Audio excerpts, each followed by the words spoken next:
Bismillahirrahmanirrahim. Assalamualaikum warahmatullahi wabarakatuh. Alhamdulillahirabbil alamin. Wassalatu wassalamu ala asrofil anbiya'i wal mursalin sayyidina Muhammadin wa ala alihi wa sahbihi ajmain. Amma ba'du.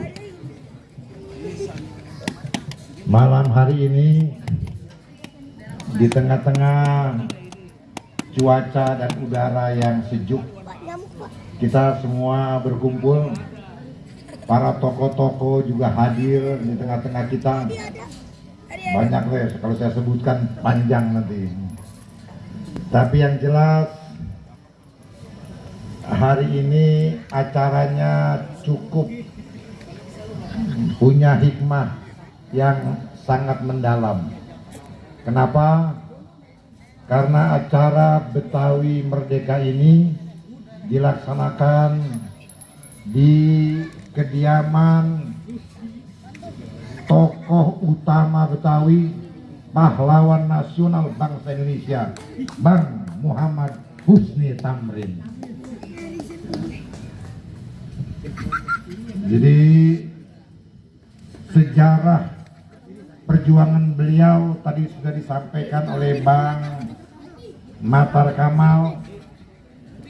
Memang kalau kita bicara soal tanah Betawi ini syarat dengan perjuangan yang revolusioner. Kalau daerah-daerah lain itu, abang-abang, pompo sekalian, dijajah itu paling 20 tahun, paling lama 50 tahun dijajah. Tapi Betawi ini, tanah Betawi dijajah oleh Belanda, oleh Jepang tidak kurang dari 350 tahun. Bayangin itu. 350 tahun itu kira-kira berapa generasi itu. Ya.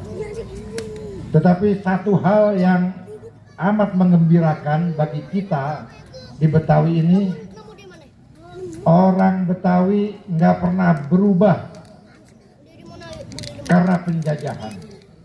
Bahasanya masih sama, masih kita, masih saya, masih ana ente bahasanya. Agamanya nggak berubah, adat istiadatnya nggak berubah.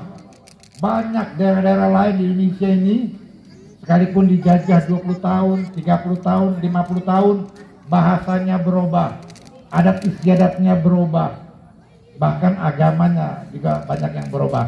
Tapi Betawi istiqomah, tidak berubah. Dia komitmen terhadap adab, budaya, dan peradabannya. Itu perbedaan yang menggembirakan bagi kita. Oleh karena itu, kalau di daerah lain, pahlawan-pahlawan nasionalnya itu seragam begitu. Di Aceh ada Cut Nyadin, ada Cut Mutia, di Sumatera Barat barangkali ada Rasuna Said. Di Betawi ini ada 4 pahlawan nasional Betawi. Ini ada kaitan dengan sejarah kemerdekaan bangsa kita. Dan 4-4-nya itu punya karakter yang beda-beda. Satu udah jelas di belakang kita, Bang Husni Tamrin, politisi menjadi pahlawan nasional. Yang kedua, Kiai Haji Nur Ali, ulama besar tanah Betawi, menjadi pahlawan nasional dari unsur ulama. Yang ketiga itu Komodor Udara Abdurrahman Saleh, menjadi pahlawan nasional dari unsur militer. Yang terakhir yang kita tahu semuanya, Bang Ismail Marzuki, seniman dan budayawan, menjadi pahlawan nasional. 4 unsur yang tidak dimiliki oleh wilayah-wilayah lain, tapi hadir menjadi pahlawan pejuang-pejuang kemerdekaan tanah Betawi. Nah, abang po sekalian, kenapa semua ini bisa kuat begitu? Kenapa semua ini bisa berbeda satu dengan yang lain? Karena Betawi punya adat istiadat, Betawi punya budaya, Betawi punya peradaban. Kata orang pinter itu, al-adatu muhakkamatun, tarkul adati adawatun. Adat istiadat itu kuat. Kalau sebuah suku meninggalkan adat istiadatnya, maka tunggu aja permusuhan, pertengkaran, dan kehancuran. Jadi adat istiadat budaya ini sangat-sangat penting. Bahkan di dalam salah satu makom syair yang terkenal dikatakan, innamal umamu ahlakuma bakiyat. Bang Muhyiddin ingat tuh waktu kita sekolah di madrasah ya, innamal umamu ahlakuma bakiyat wa inhumu jahabat ahlakuhum jahabu. Jadi kuatnya sebuah negara itu karena dipeliharanya budayanya, dipeliharanya adat istiadatnya, maka negara itu kuat. Dan kalaulah negara ini tidak memelihara adat istiadatnya, tidak memelihara peradabannya, tidak memelihara sejarahnya, maka tunggu saatnya negara itu akan hancur dan kehilangan kehormatannya. Nah, oleh karena itu tanah Betawi ini sampai sekarang masih ada, sampai sekarang masih hidup, sampai sekarang berkembang, sampai sekarang masih tetap kokoh di tanah Betawi karena kita menjaga adat istiadat dan budaya kita di tanah Betawi ini. Ya. Jadi kalau tadi kata Bang Matar galau, sekarang Betawi katanya makin terpinggirkan, Betawi makin tidak mendapat tempat dalam perspektif pembangunan kebangsaan kita. Saya beda sama Bang Matar Kamal. Kalau pada tahun 20 tahun sebelum ini, kira-kira pada tahun 2000-an, Betawi ini hanya 25% di Jakarta. 2022 ini Betawi 28,7% yang ada di Betawi ini. Bukan kurang, nambah dia. Nambah. Indonesia ini ada 1.340 suku. Banyak nggak tuh? Banyak. Ada 1.340 suku Indonesia ini. Betawi nomor berapa? Ada yang tahu? Saya kasih hadiah. Nomor berapa dari 1.340 suku itu? Nomor berapa? Tebak aja nomor berapa? Nomor 5. Ya?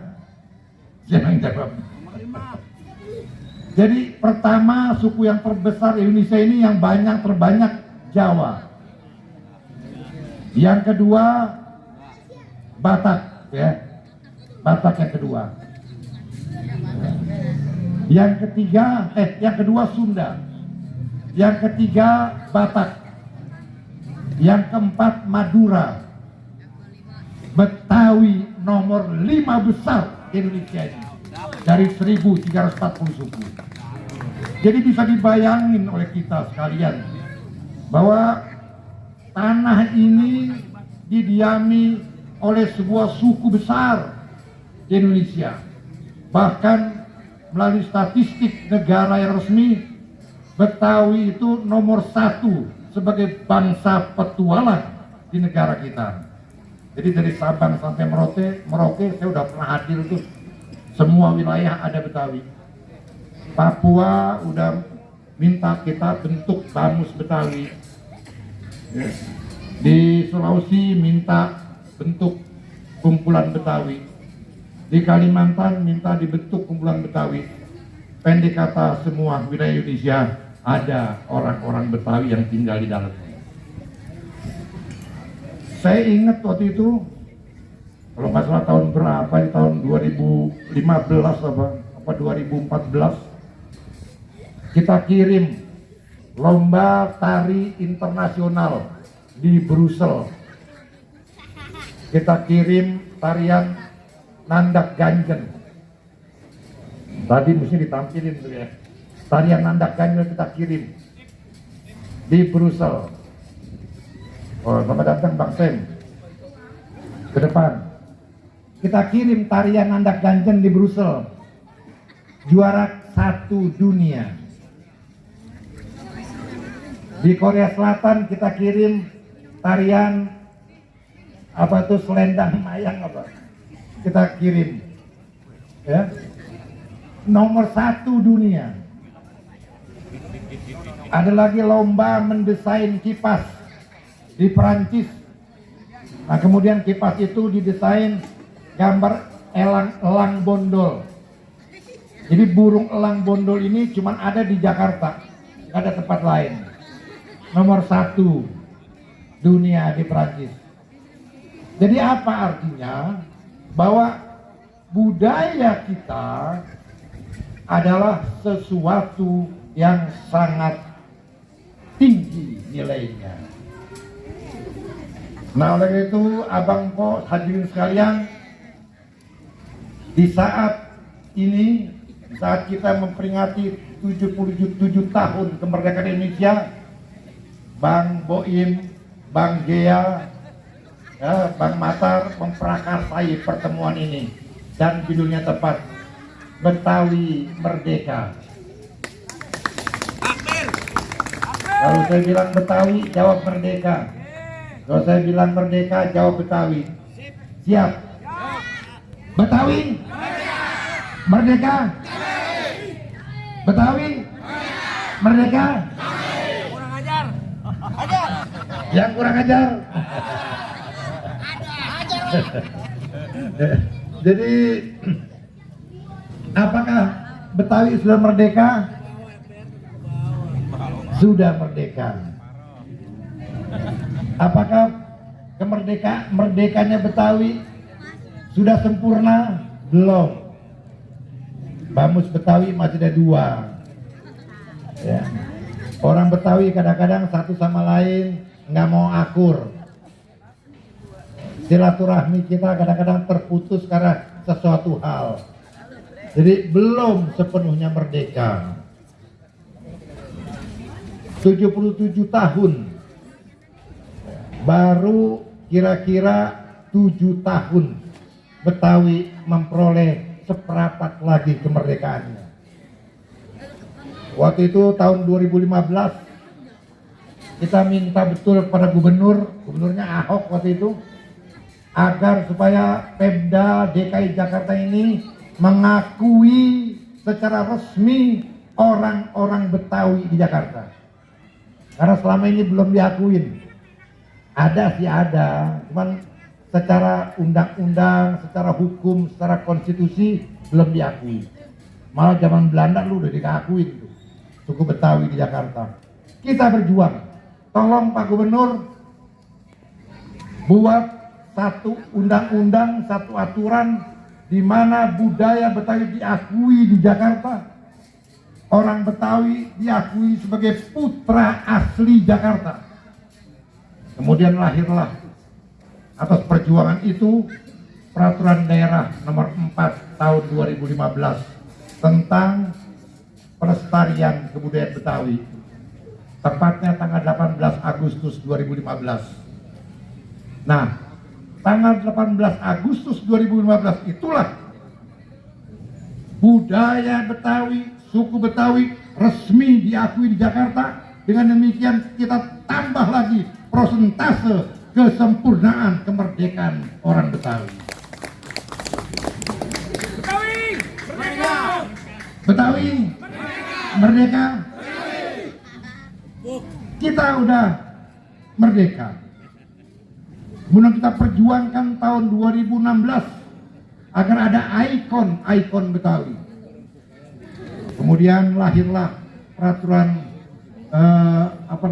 peraturan daerah gubernur nomor berapa itu kalau nggak salah? 9. Itu pergub yang ikon Betawi. Nomor 11. Ada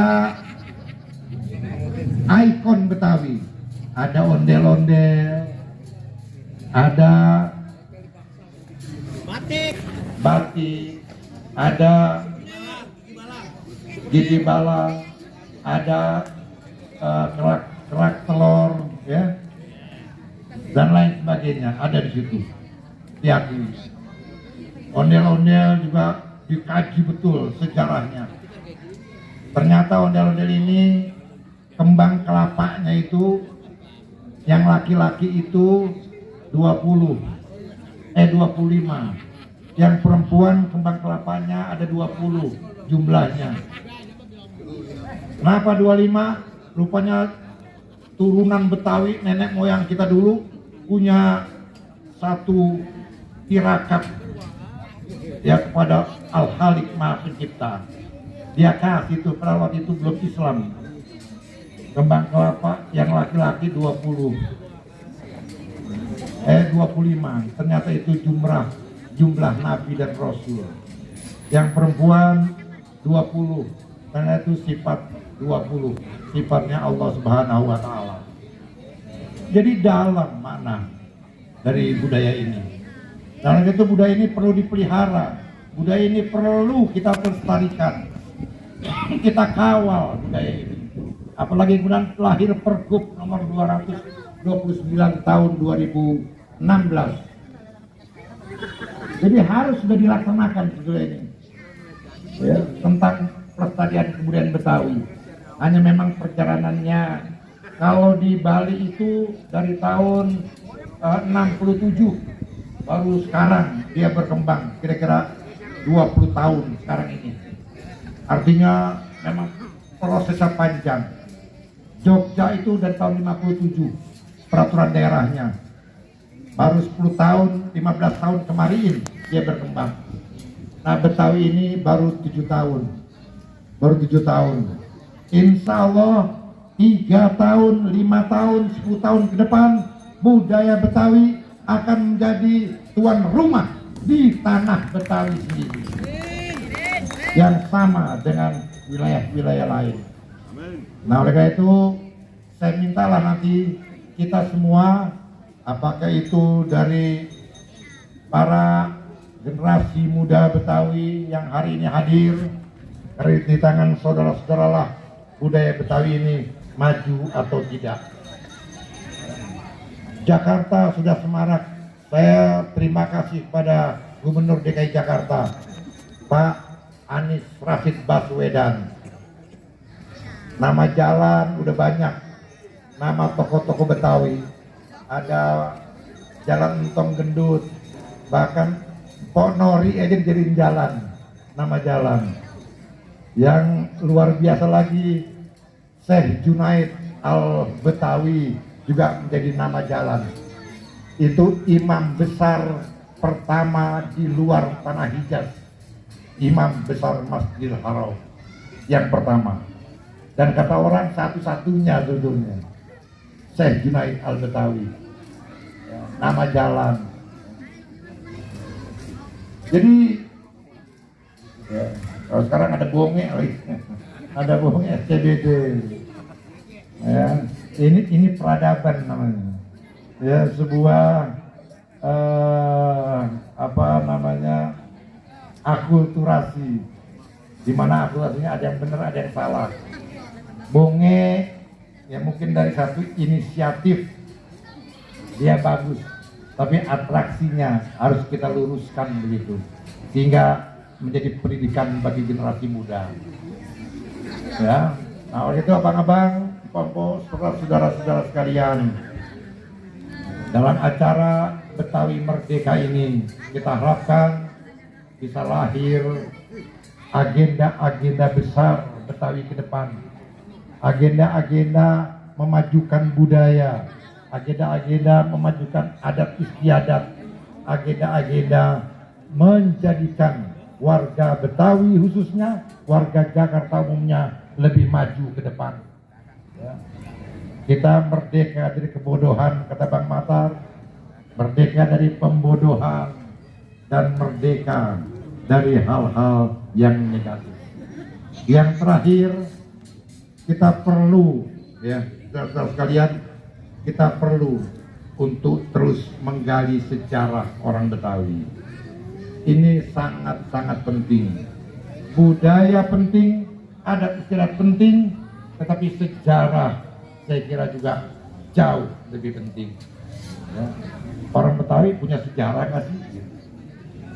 Kalau orang Sunda punya sejarah. Ini kerajaan Pajajaran.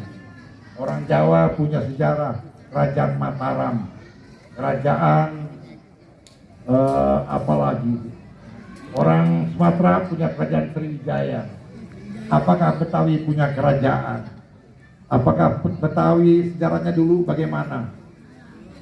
Walaupun dalam sebuah penelitian orang Betawi ini ada dari beberapa pakar sejarah, ada yang mengatakan orang Betawi ini ada di Jakarta sejak 3000 tahun sebelum Masehi. Kata ahli sejarah yang lain, orang Betawi ini ada sejak 5000 tahun sebelum Masehi. Ada juga ahli sejarah yang lain, ya, Betawi ini sudah ada sejak 9000 tahun sebelum Masehi. Dan ada juga kerajaan Salaka Negara yang pernah dimiliki oleh orang-orang Betawi di Jakarta. Jadi perspektif sejarah sangat penting. Ya, sejarah sangat penting. Malah kata Allah Subhanahu wa taala, wal tanzur nafsun ma qaddamat lighad. Perhatikanlah sejarahmu karena itulah masa depanmu. Sebuah bangsa, sebuah suku, sebuah kaum yang kehilangan sejati sejarahnya, dia tidak akan punya pegangan masa depan. Betawi punya sejarah yang luar biasa. Oleh kerajaan Malaka kita disebut Betawi Darul Aman. Oleh kerajaan Riau Lingga kita disebut negeri Betawi Darul Mashur. Oleh Babat Tanah Jawi kita disebut negeri Betawi. Oleh Fatahila kita disebut negeri Pathan Mubina. Jadi Betawi syarat dengan sejarah. Oleh karena itu sejarahnya harus kita gali. Orang-orang Betawi harus tahu sejarahnya. Supaya apa? Supaya orang Betawi bisa menghadapi masa depan. Jadi dengan demikian saudara-saudara sekalian, mudah-mudahan kegiatan-kegiatan seperti ini bisa secara berkala dilaksanakan. Tadi pagi ada acara hajatan Betawi. Hari ini ada acara Betawi Merdeka. Di Cakung juga saya dengar ada juga acara soal kebetawian. Pendek kata, kegiatan Betawi serupa seperti ini harus terus kita laksanakan secara berulang-ulang. Itulah kira-kira apa yang bisa saya gambarkan pada malam hari ini. Mudah-mudahan ada manfaatnya. Sekali lagi, Betawi Merdeka. Wallahul muwaffiq ila aqwamit thoriq. Wassalamualaikum warahmatullahi wabarakatuh. Sekali lagi aplaus buat Bang Ajoding. Terima kasih Bang Ajoding. Manusia tanpa cita-cita mati.